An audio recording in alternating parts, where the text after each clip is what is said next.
দেশের হুজুরকে যদি বলা যায় হুজুর চলেন দাওয়াতে যাই, তাহলে বুঝে খাওয়া দাওয়া আছে। কে ঠিক না বেঠিক? কি কথা বলছেন না কেন?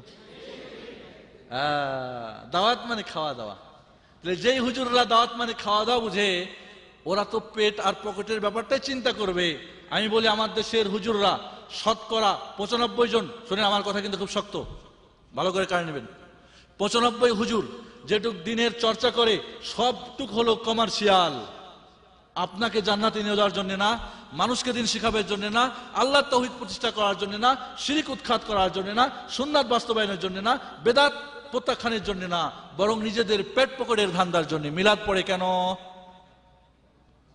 হুজুরকে ডাকবেন, পেটে রান দিবেন না, পকেটে টাকা দিবেন না। কত মিলাদ পড়াতে পারে দেখি না, কত রাসূলের মহব্বত দেখা যাক।